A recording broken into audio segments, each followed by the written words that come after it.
pagkain na. Jello, tawagin mo na yung tatay mo. Bakit ako, Nay? Nandiyan naman si Kuya Brandon at Ate Ayan. Nakaupo na ako dito eh. Ayaw na po tatawag yung tatay. Ay, kakain na po. Nakalmusan. Tess, anong ulam natin? Tuyo at saka talbos ng kamote. Di ka ba nagsasawa sa ulam na yan? Kung ikaw di nagsasawa, ako sawang-sawa na. Konti lang naman ang kinita ko sa paglalaba kahapon at yan lang din ang nakayanan sa natira kong kinita kahapon. Ay nako, nawalan ako ng gana kumain. Pupunta na ako kay paring Berto, magiinuman kami. Nay, hayaan niyo na po si tatay. Huwag niyo na po ninyo. Wala naman po siya matutulong sa atin eh.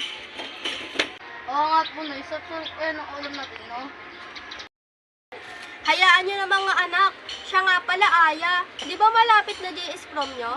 May naitabi akong kaunting pera dito. Sasamahan kita sa rentahan ng gown sa isang araw. Huwag na po, Inay. Gastos lang po yan. Itabi niyo na lang po para po may madukot tayo pambili ng pagkain. Anak, hindi ka na nga nakasali last year sa JS prom. Tapos ngayon hindi ka na naman sasali. Minsan lang yan sa buhay, kaya sumali ka na. Nay, wag niyo na po siya pilitin. Kung ayaw niyo, bilan niyo na lang po ako ng bagong cellphone. Kasi ako na lang po walang cellphone sa aming magkakaibigan. Jello, anak, si ate Aya mo muna kasi gagraduate na siya at di na niya mararanasan ng JS prom. Tsaka na lang kita bibilan ng cellphone kapag nakaipon ulit ako. Yan ka naman, Nay. Lagi na lang si ate. Puro na lang si ate. Uy, Jello, ang bastos mo ipag-usap kay nanay ah. Hindi naman importante ang pinapabili mo. Arte nito. Ano ba yan?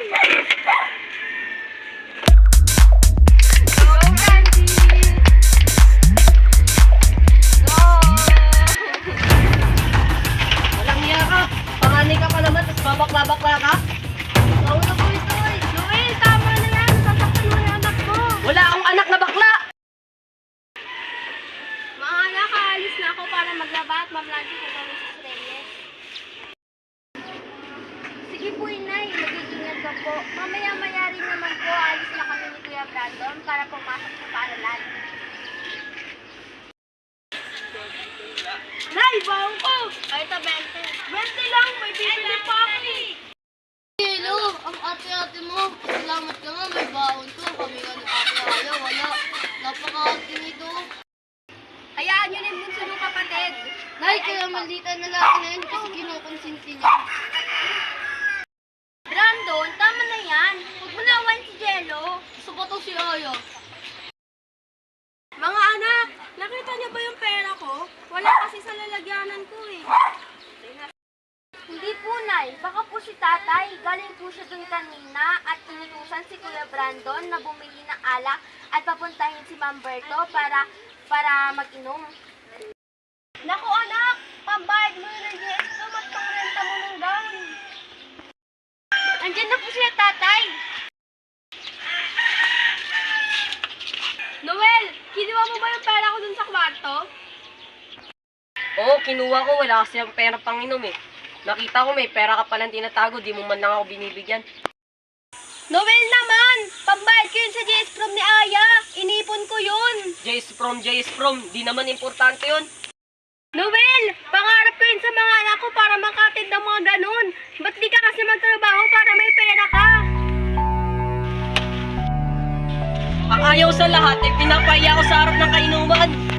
Dahil ano ba? Bakit sisaktan si nanay? Wala ka nang kwentang tatay! May kala ka ba saktan si nanay? Alis! Umalis kayo! Alis! Ay, dapat hindi na po kasi sinaktan si tatay tungkol sa pera. Anak, nakalinig ka na salita ng gano'n si tatay mo. Sumusobra na siya eh. Nay, pengi 500. May bibili na ako bukas. Anong bibilin mo, anak? Basta, Nay, may bibili na ako. Huwag na kayo magtanong. Jello, laking pera naman ang hinihingi mo kay nanay ah. Para kang mayaman. Kuya, huwag ka na nga makailam. Anak, wala pa akong pera ngayon. Ang pera ko lang dyan, yung pambudget natin sa pagkain. Sa susunod na araw pa ako magkakapera. Hindi na ako, Nay. Kaya ninanakawan ni tatay dahil ang damot-damot mo. Ba't si Ate Aya at Kuya Brandon, pag nangihingi, bigay ka kagad? Jello, pag kami humihingi kay nanay, hindi ganun kalaki.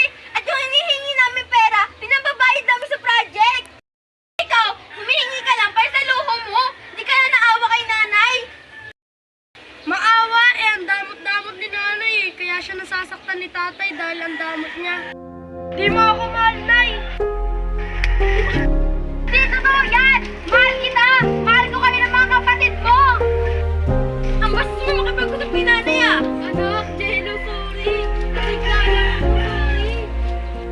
Yes na ako! Ayoko na sa inyo! Hindi lumayas ka. Hindi ka. Anak! Huwag kang umalis! Anak! Huwag kang umalis! Anak! Nay, magpahinga ka na po. Kami na lang po maghahanap kay Jello. Nagkakasakit ka na po, oh. Anak, hindi ako pwede magpahinga kakahanap sa kapatid mo. Baka mapano siya sa labas. Nay! Nay! Nay! Ate, asan si nanay? Hinahanap ko si nanay? O ate, nasasaktan ako. Dadalhin kita kay nanay! Aray ko ate, nasasaktan ako. Saan mo ba ako dadalhin? Di ba hinahanap ko si nanay? Dadalhin kita sa kanya. Aya, ano ba? Tama na yan. Ate, bakit ba tayo nandito? Hanap ko si nanay, di ba? Oh, yan, tingnan mo. Nang dahil sa'yo, namatay si nanay. Ay! Ay! Hello, hinanap ka ni nanay kung saan-saan. Umulan, bumagyo, hinanap ka niya. Pero anong inisip mo? Mas mahal kami ni nanay kaysa sa'yo? Naiingit ka sa amin ni Kuya Brandon kasi iniisip mo, mas paborito niya kami kaysa sa'yo. Kami nga dapat na maingit sa'yo kasi lahat ng luho mo binibigay niya kahit di niya kaya. Pag-iipunan niya para sa'yo. Oo yan, Jello. Di mo ba alam, pati pambili mo ng cellphone, pinag-iipunan niya para i-surprise ka niya sa birthday mo. Bago siya namatay, wala siyang ibang bukang bibig kundi pangalan mo. Ate, sorry. Nanay, sorry. Kahit pagod siya sa trabaho, hinahanap ka pa rin niya. Ay, sorry. Hindi ko sinusumbatan si nanay, pero ipinamumukha ko lang sa'yo na naging makasarili ka. Hindi mo iniisip si nanay. Nanay, sorry. Mahal na mahal niya.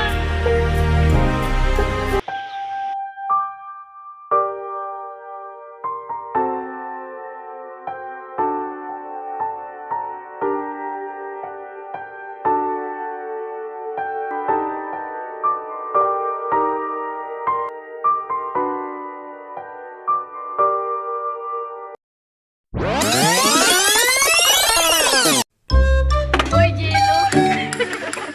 Uy, Gio! Wait lang. Wala, ito tumingin ka lang. Ay!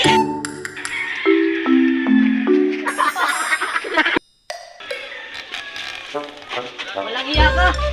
Panganay ka pa naman, tapos babakla-bakla ka. Ay, bangko. Ay, ito, 20.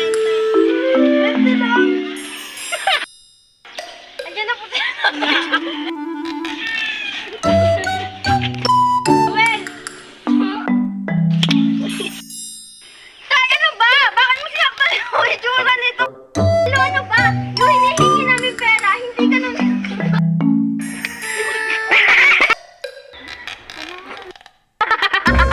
Ako dito eh.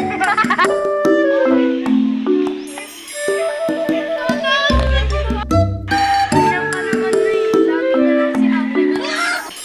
Uy, Jello. Tay, ano ba?